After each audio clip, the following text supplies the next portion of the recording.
മാന്യപ്രേക്ഷകർക്ക് എൻ്റെ പ്രണാമം. ഇന്നലെ ശിവരാത്രി ആയിരുന്നു. കുംഭമാസത്തിലെ കൃഷ്ണപക്ഷത്തിലെ ത്രയോദശി ദിവസത്തിലെ ശിവരാത്രി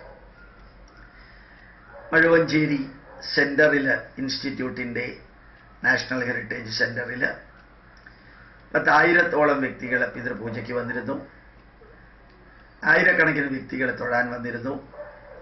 ഇവർക്കെല്ലാം പിതൃപൂജ അർത്ഥം പറഞ്ഞു കൊടുത്തുകൊണ്ട് നടത്തിച്ചു. നല്ലൊരു അനുഭവമായിരുന്നു. ശരിക്ക് കേരളത്തിലെമ്പാടും ശിവരാത്രി ഒരു പ്രത്യേക രീതിയിലേക്ക് മാറിക്കൊണ്ടിരിക്കുകയാണ്.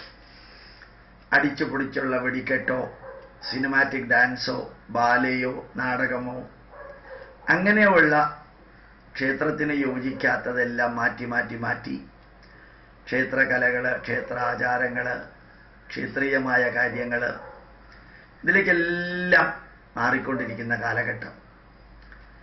ഇതിനേക്കാൾ ഉപരി എടുത്തു പറയാനുള്ളത്, ഈ പിതൃപൂജ നടത്തിയപ്പോൾ 100 കണക്കിന് യുവാക്കളും യുവതികളും വിദ്യാർത്ഥികളും ആണ് ഏറ്റവും ശ്രദ്ധയോടുകൂടി ഈ കർമ്മം ചെയ്തത്.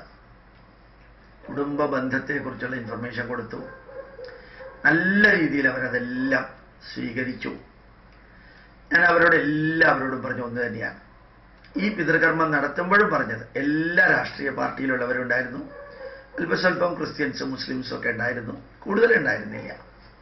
അവരോടെല്ലാം പറഞ്ഞു, ഈ നമ്മുടെ മിത്രാണി സഖ്യ പശവശ്ച വൃക്ഷാഹ ദൃഷ്ടാശ്ച കൃതോപകാര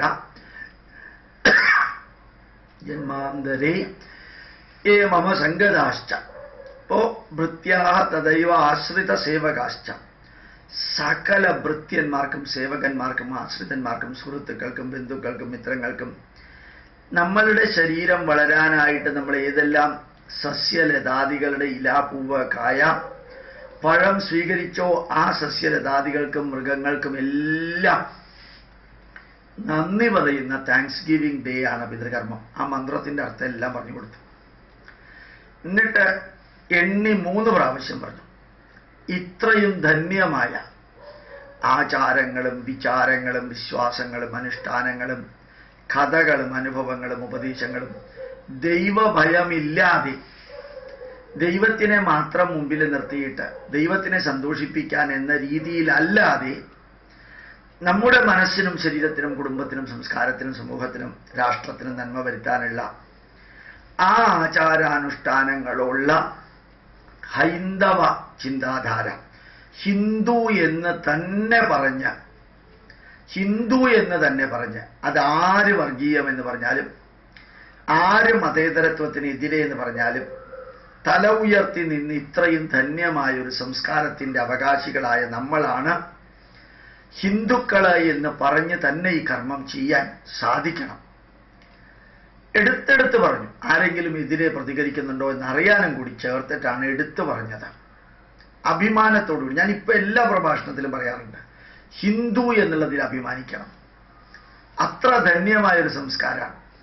എൻ്റെ ദൈവം, എൻ്റെ പുസ്തകം, ഏകരക്ഷകൻ, ഏക വഴി, മറ്റുള്ളതെല്ലാം കുത്തുവാളയെടുപ്പിക്കുന്നതാണെന്നുള്ള രീതിയിൽ മതപരിവർത്തനം നടത്തുന്ന ഈ പ്രവർത്തനത്തേക്ക് അതിശക്തമായിട്ട് എതിർക്കണം. അതിന് എല്ലാ യുവാക്കളോടും യുവതികളോടും അല്ലാത്തവരോടും പറഞ്ഞു, നിങ്ങൾ വാട്സപ്പ് ഗ്രൂപ്പ് തുടങ്ങാം. ശിവരാത്രി പിതൃകർമ്മത്തിനിടയ്ക്കാണ് ഞാനിത് പറഞ്ഞത്. പിതൃകർമ്മം ചെയ്യുമ്പോഴാണ് പറഞ്ഞത്. വാട്സപ്പ് ഗ്രൂപ്പ് തുടങ്ങാം.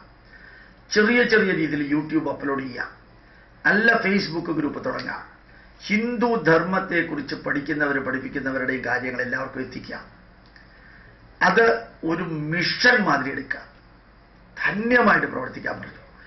പിതൃകർമ്മത്തിനിടയ്ക്കും നമ്മുടെ ആചാരാനുഷ്ഠാനങ്ങളുടെ നന്മകൾ പറയുന്നതിനിടയ്ക്കും എല്ലാം ഇന്ന് ഹിന്ദു അനുഭവിക്കുന്ന തിന്മകള്, വേദനകള്, ദുഃഖങ്ങള്, അപകർഷതയുണ്ടാക്കുന്ന വിധത്തില് ജി സുധാകരനെ പോലെയുള്ളവർ പറയുന്നത് എല്ലാം വിവരിക്കും. ഈ പിതൃകർമ്മത്തിനിടയ്ക്കായി ചെയ്ത് ഒരു വ്യക്തി പോലും അത് ആ സമയത്ത് പറയേണ്ടായിരുന്നു എന്ന് പറഞ്ഞില്ലെന്ന് മാത്രമല്ല, സാറേ ഇതേപോലെയുള്ള കർമ്മം ചെയ്യുമ്പോഴാണ് ശരിയും തെറ്റും അകത്ത് നടക്കുന്നതും പുറത്ത് നടക്കുന്നതും സന്ദേശമായിട്ട് ധന്യമായ ജീവിതത്തിന് വേണ്ടിയിട്ട് പറഞ്ഞു കൊടുക്കേണ്ടത് എന്ന് പറഞ്ഞു. വളരെ നല്ലൊരു അനുഭവത്തിൻ്റെ പരമ്പരയായിരുന്നു ശിവരാത്രിയോടനുബന്ധിച്ച് പിതൃപൂജ നടത്തുമ്പോഴും ക്ഷേത്ര ആരാധനകൾ നടത്തുമ്പോഴും നല്ല നല്ല രീതിയിൽ വൈകുന്നേരം ക്ഷേത്ര കലകൾ അവതരിപ്പിക്കുമ്പോഴും എല്ലാം ഉണ്ടായത്. അത് ഞാൻ നിങ്ങളുമായിട്ട് പങ്കുവയ്ക്കുന്നു. പ്രണാമം, നമസ്കാരം.